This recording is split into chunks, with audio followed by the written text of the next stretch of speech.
Cole Palin's dream was to build one of these. He passed away in 1993, that dream unfulfilled, until Ken Cassins came along and picked up the project and went to town on it and made this beautiful example of the Spirit of St. Louis with the exact same engine you're going to hear fly as Charles Lindbergh did. The small spinning device you see on the back of the fuselage is part of the Earth Inductor Compass. That's a great photo right there. Look at that. The Earth Inductor Compass was a very primitive form of GPS back then, if you will. You were able to steer through a magnetic generation of electrical current to a meter that you wanted to keep reading at zero all the time. You look in the cockpit, you can see all that. The visibility, very bad in this airplane because it was really all fuel tank. When Ken was learning to fly this airplane, when he first flew it, he tried it out in the Curtiss Robin, which they found the profile pretty much the same type of airplane.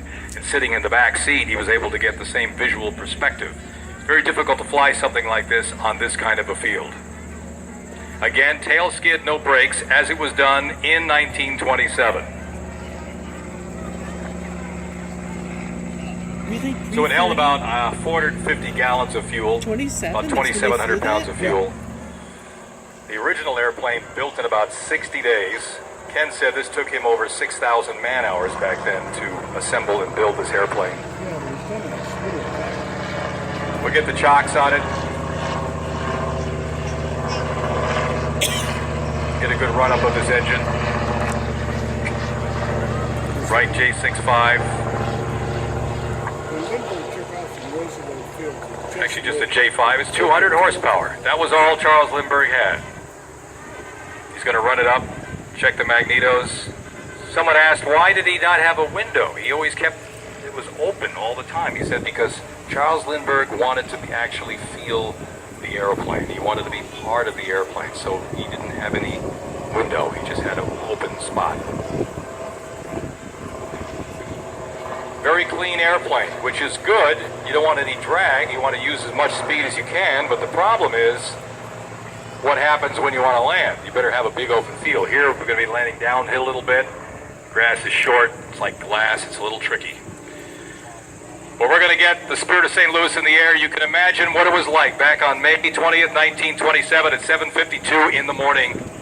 They got the flag, and this is what it would have sounded like, and this is what it would have looked like on that rainy morning in Garden City, Long Island.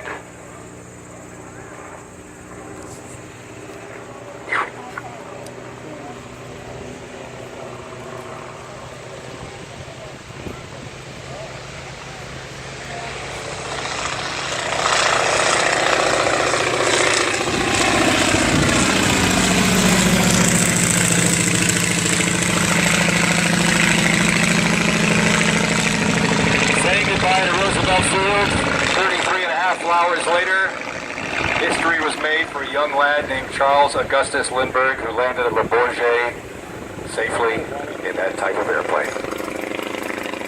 But as he flew over Nova Scotia, farmers would look up, and that's what they would have heard. That chattering J5, 200 horsepower.